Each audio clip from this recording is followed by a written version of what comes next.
Mighty marble, power,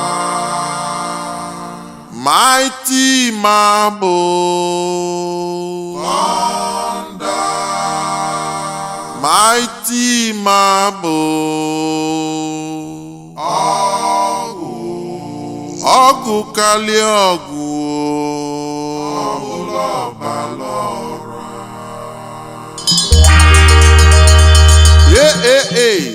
God of thunder, alụsị nwere ube.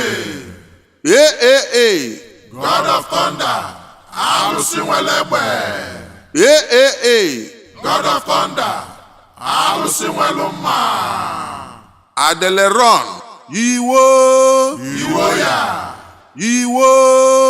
iwo ya, yiwo, iwo ya, Boshika. Saint Soft Recording Studio.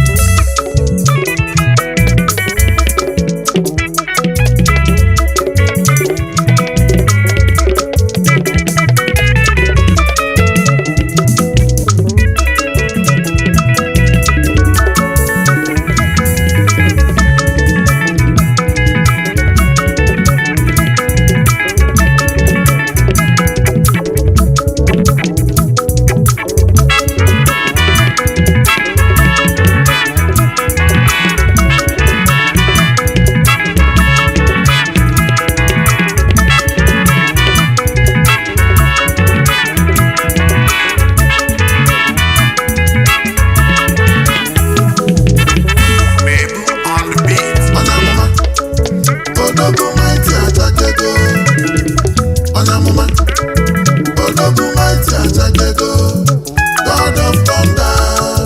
mmụọ na-ebute ego. God of thunder, mmụọ na-ebunye ike. Atega bọọbụ kọdadọ, mighty achakego.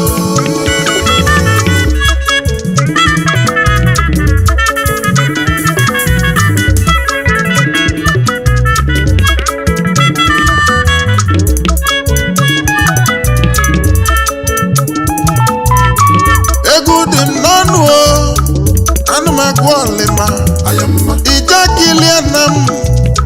awagoni n'ọgbọ ayamma, oge Chukwu ekwenze nye gị na-anụ onu ya ayamma, ịgba mụ na-eti nyabịgba onetili n'onye olu nnekwute nwanne m o tebụla kalakia n'oge ayamma, bibie na-eme aka ogeli na-akwụyali n'obodo ayamma, na-eseghalị Igbo na-ezu ori ewu ayamma, na-ekoyali ịkpa ka nwatakịrị ji nwe ebe ha n'ime ụlọ gịnị ka ọ bara ime o ga-eduba chi ya ajụjụ chima gịnị ka m bịara ime o kedu ife iji dute m n'elu ụwa Chukwu Olise n'agbanyeghị na ọ na-agbata isi ọfụma na-alụlụ ndị mmadụ ụlọ aka na-achụ ụlọ mma kọpụ abụọ Chukwu Emeka mighty na tejabọgụ mgbe ọ na-alụ ọlụ aka ka ọ mali na o nwere okpukpe oku ya bụ okpukpe oku bụkwari n'afọ nne ka akpọli ya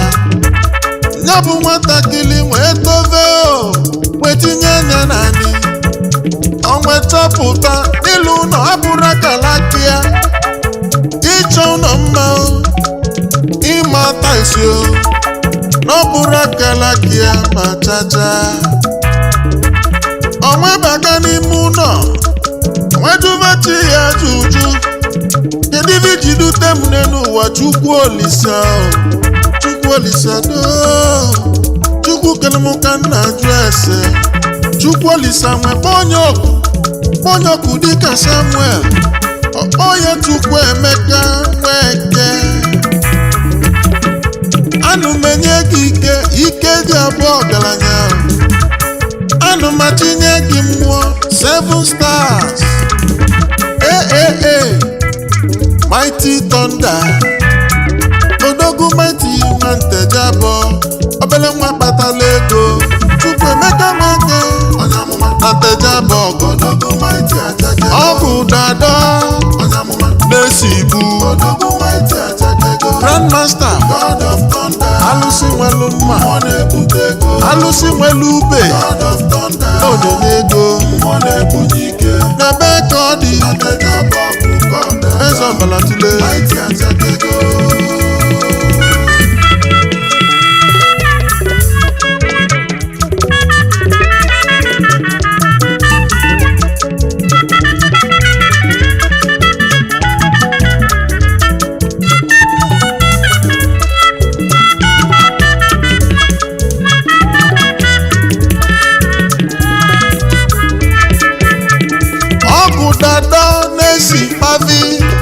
mana nke ikpeazụ a odogwu bụzi SS Power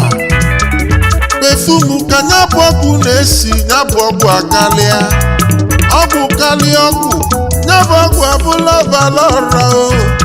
ọbala tule dibịa Mighty Nwanteje abọgwụ olu n'Igbo na-ebunye oke ite maka ị na-ebunye agbada Mighty ị na-ebunye kọp oke ọgwụ gị na-adịkwu na tankị na-esi kpavi na-abụ ụmụ Igbo ọgaranya akalaka gị ka ị na-eme Mighty onye Nteje abọgwụ iwe jilu nyabụ alụsị gị ka ị na-akpa ike n'obodo God of Thunder alụsị nwere egbe God of Thunder alụsị nwere mma God of Thunder alụsị nwere ube God of Thunder alụsị nwere akpati God of Thunder ka ị na-ekwu ebe nyabụ alụsị ka iji akpa ike nyabụ alụsị ka iji eme nka ekwubu m ikolobịa n'ụdị odogwu Mighty abịa Oshika Edeleron the Grand Master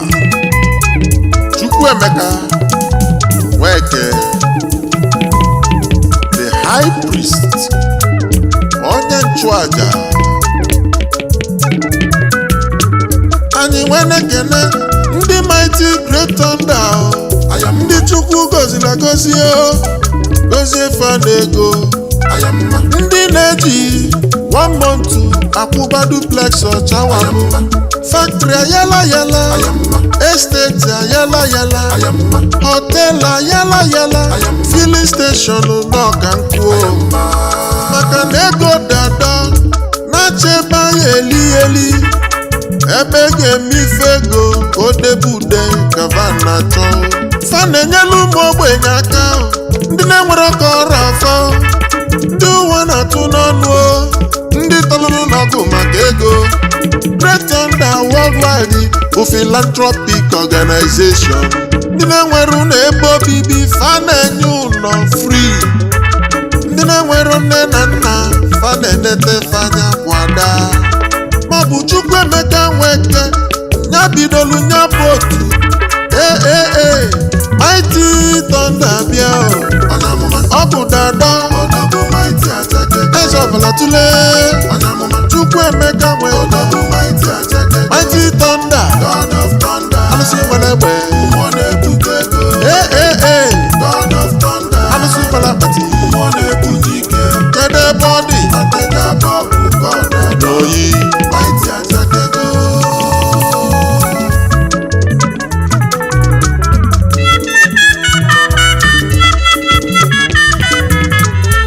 anyị nwejekwuve onye isi anyị Chairman na Great God of Thunder Achụnike Nwankwọ odogwu teghete obele nwa na-achị ọfụma na Great God of Thunder ezigbo onye ndu ọnụlọ akwụ ụmụ ogbenye n'otu na-aga n'iru na ọ na-esi n'aka onye na-achị achị ya bụ chiligaba ọchịchị gị na ọdị anyị mma Achụnike Nwankwọ ka m na-akpọ odogwu niile chi mma jide ka iji okindo ọchịchị gị dị anyị mma Achụnike Nwankwọ ka m na-akpọ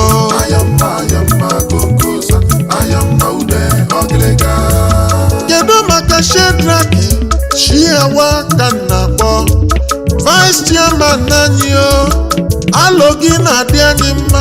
ọgaranya n'ịkpala elisi Shedraki Chiawa odogwu na-eme ọgụ abịa Mighty Mabo ọgwụ dada Grandmaster Mighty Mabo alụsị nwere egbe alụsị nwere akpati kedu na bọọdụ ya dị Chukwuemeka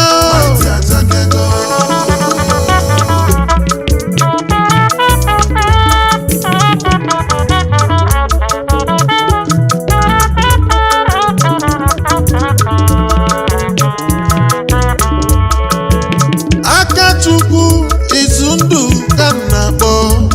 obere nwa kpatara ego nwere ihe nwene mọgọ Treasurer Great Mighty Thunder ka m na-akpọrọ ebe Akachukwu akọlisa bụ aka na-ejide ego aka ji akụ aka na-eme ọgọ ka anyị na-ekwuo ayamma Akachukwu akọlisa philanthropist of our time ọzọ Igbo ndụ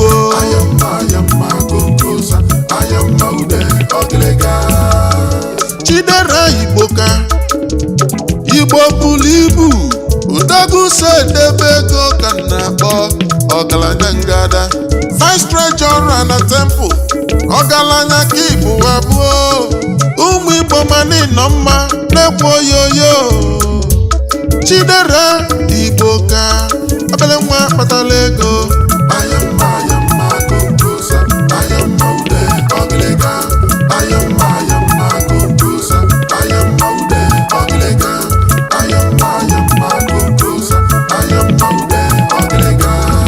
nenu odogwu teghete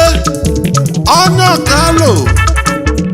okenye nzukọ ka anyị na-akpọ oku Uchechukwu Eziakụ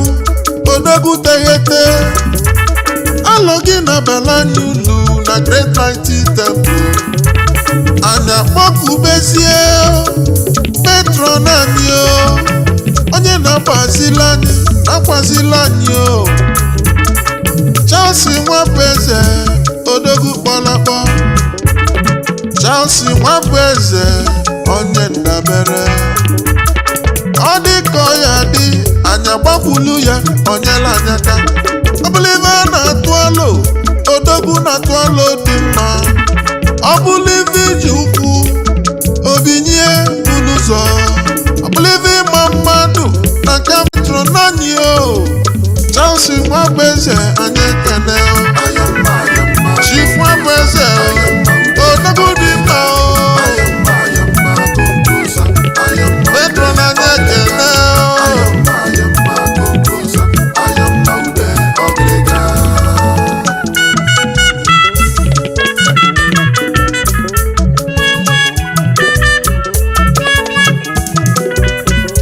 Amalachukwu Nweke odogwu n'Indonesia Acha Kingi Ikaino n'ibe gị Member Great God of Thunder Ikaino kpọ n'Indonesia kedu maka aka na-edela anya akwụkwọ ka m na-akpọ Innocent Udogwu ka m na-akpọ n'egwu onye ndekọ mkpịsị na-alụ ọlụ Secretary ka mụ na-akpọ Innocent Udogwu kedu maka aka na-ede mkpịsị maka ego anyị Financial Secretary ka mụ na-akpọ Ikenna Emeka Financial Secretary kedu maka Dominic ọbagolu gị Chukwu emegogo ọgaranya ekenelu m Emmanuel Chukwuma member na Great God of Thunder Emmanuel Chukwuma onu onye ekele gị Mighty Thunder bịa ọ bụ dada eze ọbụla tụle Chukwuemeka Nweke Mighty Thunder alụsị nwere egbe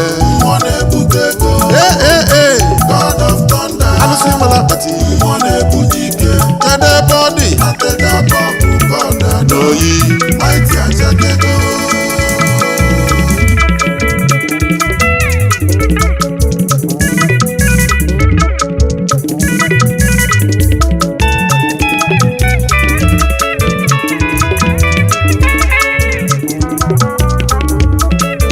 ọnụ mụ na-ekene ọnụ mụ na-akpọ okwu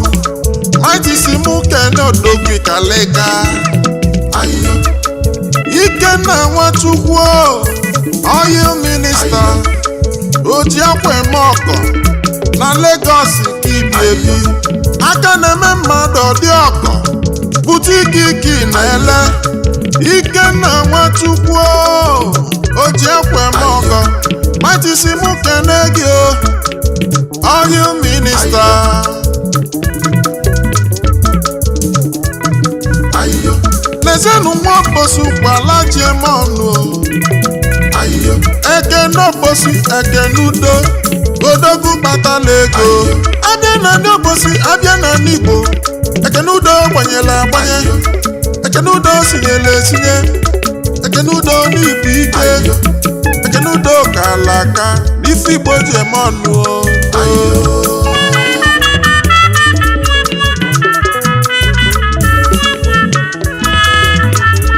egwu enyefego mmiri isaa ofe gagwa isaa ofe ugwu fe ndagwurugwu na n'Igbo enụlịa onye ka egwu onye na-achọ kelechio kelechukwu Olisa nwa nwosu ka anyị na-achọ Iyando odogwu si Abia steeti nwee gbava mbọ Mighty si mụ kene gị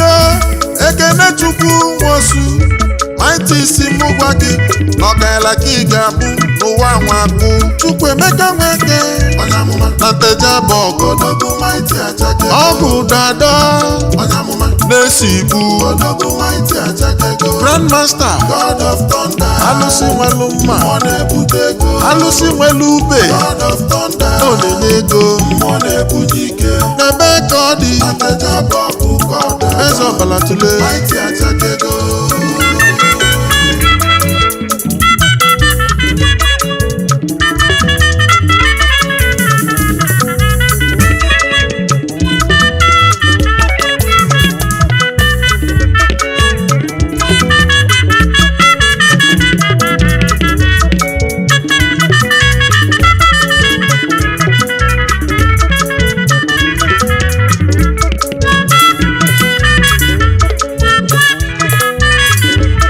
anyị ebula ekene wee jebe na nke odogwu onye ka mụ na-agụla lima n'egwu nwe Ayamma, igwe mụ ikolobịa dogo gbazula agbazu Prince Sọpụrụ Chukwu na Rosheki na-achụta ego ụmụ okolobịa na-azụ ka nkụ ada agụtafa maka na ị na-enyelụfa aka fabuliveva ga-abụ ị na-abụ ụmụ ikolobịa ọgaranya the king of youth eze ụmụ ikolobịa Prince Sọpụrụ Chukwu okike ụmụ Igbo njiaba ma nọ na-ekwu oyoyo Sunday Nwamgbo Sunday Michael Odogwu Ikalika ayamma, member na Great God of Thunder ayamma, Odogwu ndị na-emesi ike kai mama ayamma, Sunday Michael nwebe anwụli na chi gị kwụ ọtọ na-asụ n'ụzọ ụzọ Nnamdị Okeke Okorie ayamma, memba ka ibu abụ na Great God of Thunder ayamma, ụwa afụ gị iru gị n'ịnọ mma onye go golibezie n'ezie na anụbulisi bụ akpa odogwu n'obodo India onye Ntejaba bụ ka mụ na-akpọ n'ọnị afụ mma onye go golibezie n'ezie na anụbulisi bụ akpa odogwu n'obodo India onye Ntejaba bụ ka mụ na-akpọ n'ọnị afụ Chukwu dube m imedi odogwu India ka ị na-achụta ego men at work men on the street ụlaga n'anya odogwu ọgọ gị lụ olu gị nọ maitisi mụ gwa gị o n'ọdịda gị abụrụzi n'ụwa nwa chukwu dube mụ ime dị chukwu dube mụ nwampeja bagụ mụchala mụcha ekene kenelụnụ mụ mọra Victor odogwu memba kibu abụọ na Great God of Thunder odogwu kalaka mgbịlịgba gị nara n'ezi oyibo ọra Victor asịmugigolibe n'ụwa fụ gị iruyi Dominic achọkaba odogwu igbo ji eme ọnụ memba kibu abụ na Great God of Thunder anyị igbo ji gagala maka na inwere ife ihe ego nọdadọ na be gị Godwin achọkaba odogwu anyị nwee na-ekenekwa Ikenna Nwachukwu Ikenna Nwaolisa na mụ na abụ memba kibu abụ na Great God of Thunder Mighty jisi n'ike na mbọ nke unu na-agba enyemaka unu na-enye ụmụ ogbenye na ọkasị mma inugo odogwu Mighty abịa ịnụlịa ọgwụ kali ọgwụ na-abụ ọgwụ abụla ọbala ọra Grandmaster akụ na ụba ka nkụọ oke ite ebe na-eke ọ dị ntị adịkwọ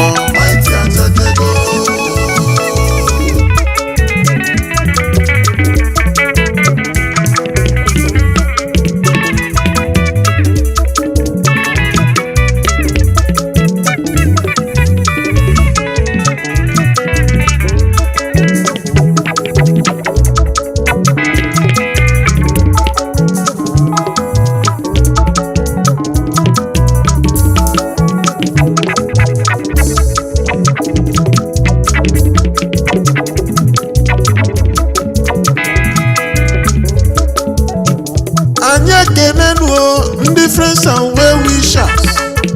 ndị fana ndị Great God of Thunder na-adị na mma anyị ekenelu olu n'ụlọ ọgọlụolu n'ụlọ ndị fana Thunder na-adị na mma ịma na mmadụ erika mmadụ bulu ibu mana anyị ga-akpọnụ obela afa nwa ekene anụ bụ ụzọ na-anwụ mmiri ọma Ikenga n'ọdụ Arinze ihe gbuo ahịa ego n'ọdụ mee ka mụ na-akpọ n'egwu anụ bulisi bụ agba odogwu ọzọ Igbo ndụ o ego gị dị ka mmiri o onye bụ na na-anwụ anwụ ị na-enye onye ukwu na-enye onye nta ndị ọma na ndị ọjọọ ahịa ego n'ọdụ matisi mụ kene gị o gị bụ prezidenti o House of Pizza Garden nkọnichado ọ na-edede nwada Chukwu Emeka Nweke na Tejaba ọ bụ dada na-esi bavi Grandmaster alụsị nwelu mma alụsị nwelu ube onyinye ego n'ebe ka ọ dị eze ọbala tule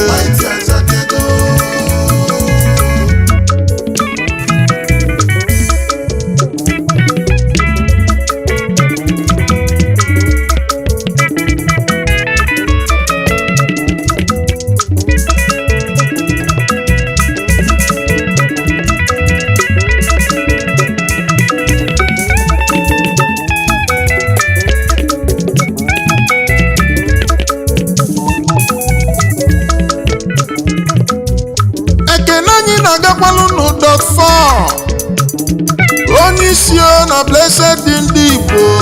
odogwu ji nkata kpudakwuo anyị kenelu gị o Chibụzọ osi n'ọmụmụ egwu na-achọ gị achọ Mighty isi mụ kenunu ndị Blessed dị ndị Igbo ọganiru unu ga-abụ osimiri ada tata orimili a na-akwakọrịtata n'elu ụwa ego unu ga na-eru ka mmiri n'elu ụwa anyị nọ oruru na-erute ego oruru na-erute ife ọma aka nchawa n'ụdị n'ụdị ya ka anyị na-ekpe n'ekpele n'isi unu n'ofu n'ofu osi na ọmụmụ .4 Chibuzor ọgọlụ olu gị ụnọ gị na ndị blessed ndị Igbo ka anyị na-akpọ n'ego Chibuzor odogwu odogwu akụ elisi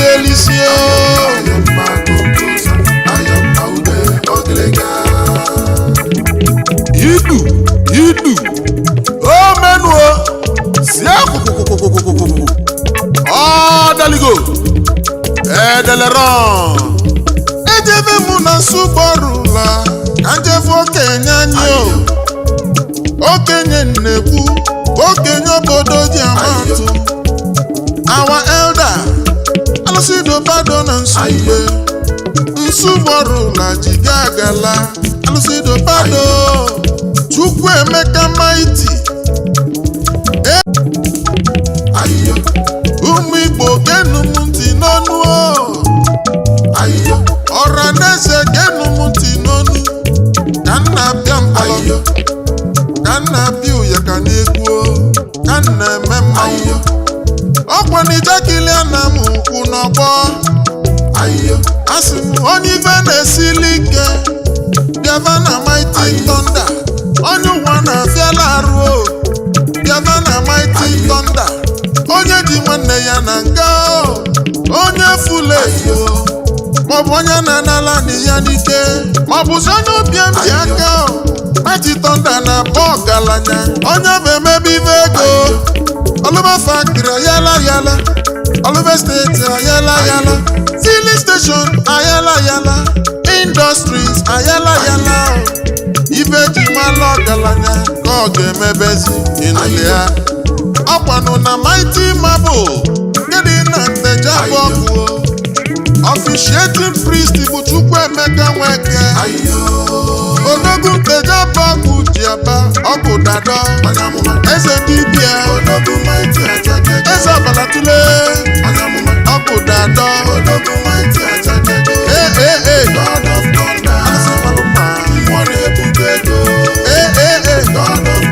alụsị malakpati n'ebe ka ọ dị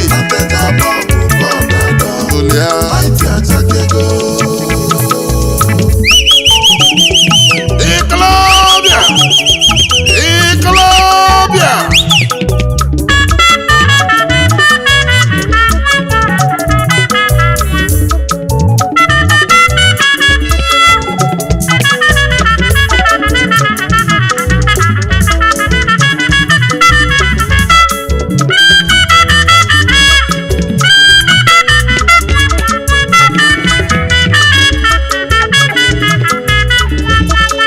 Chinemelife anyị kenelu gị ojifo na-eme ọgọ ka m na-akpọ na-eme ka ọfọ gị na jụ ego yi Chukwu ebuka ịma na chi ga-ebuka Chukwu gị na ọbụla ibu ka m na-ekwu ebe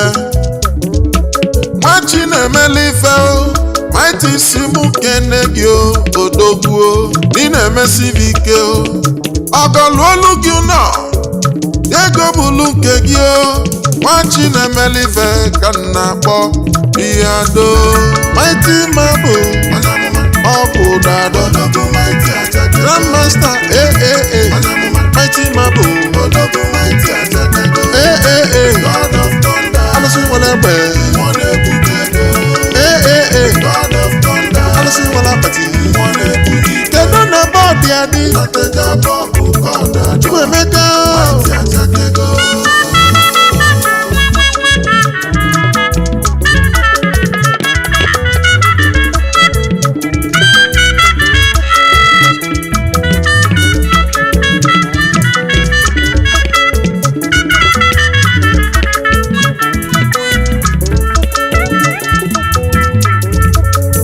kedụ maka onye obi agụ onye obi Tiger onye obi Lion onye obi ọdụm ọgani nwere obi eze dị ebube odogwu na India oji golden mọgọ ka na-akpọ eze dị ebube eze gị dị ịtụnanya n'anya mmadụ n'anya mmụọ ndị ilo gị na-atụkwụbasị ọnụ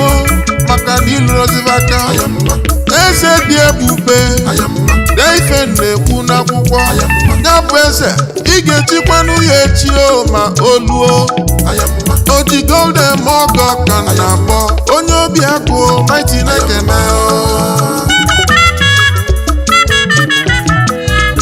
abagana mụrụ nwa awụtolo mkpụrụ obi abagana odogwu na-alụ ọlụ aka geti gị na-alụ gada gị nọchi eze tochukwu awụtolo na ọgadịlụ gị mma aka na-achụ ụlọ mma odogwu ugwu abụọ mkpụrụ obi ndị abagana mighty si mụ kene gị awụtolo mighty si mụ kene ogene nteje maka ọkụkọ dịghị echefu onye foli ọdụ n'udu mmiri n'ụwa na n'ọnụ mighty tata bụ nya bụ odogwu agịlịga walụ mighty na online bụ nya bụ onye Ikenna mustard seed Ikenna kpọnegwu ogene nteje bọgụ mighty na-ekene gị iyando odogwu nwe n'ọkwa lili na nwanne ya nọrọzie nso onwe bịakwana nwe amụli na ọ bụ mbọ ka nwanne ejele ịgba n'obodo India n'ebe a na-ebute ike mighty nweta ofo ya na na-esi mụ gwa gị ogene nteje n'obodo India ịnọ ifeọma ga-akpọ gị iru na ị ga-ebutelili ike n'arọ ọnwa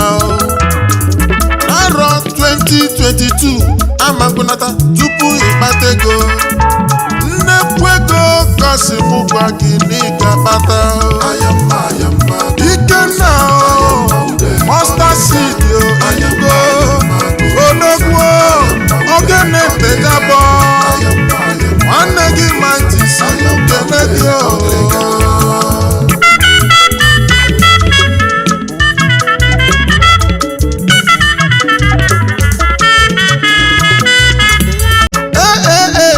God of mighty thunder ụmụ na-akpọ ọgaranya ife na-esilu gị ike amụsụ ojighị aka o mebere ma chi ekweghị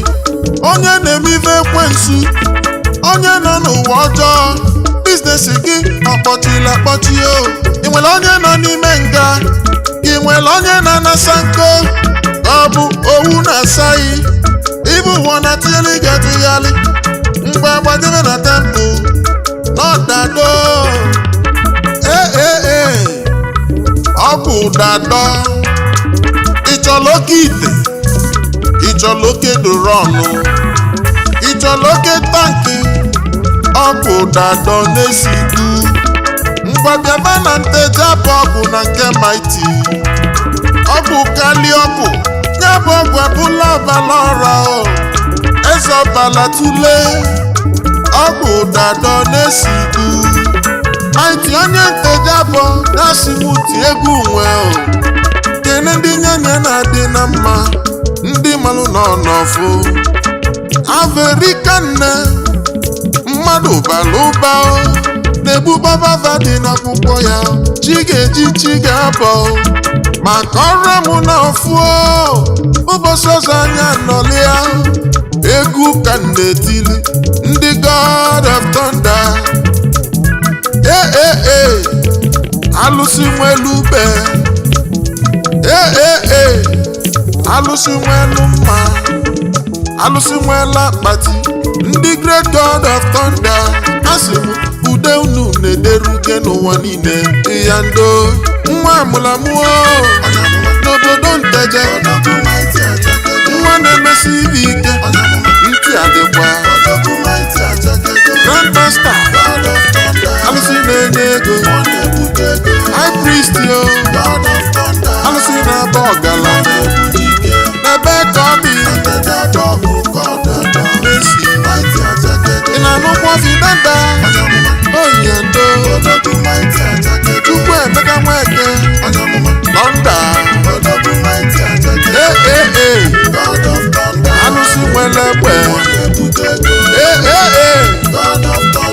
alụsị nwere akpati ebe ka ọ dị na-abụ ọgaranya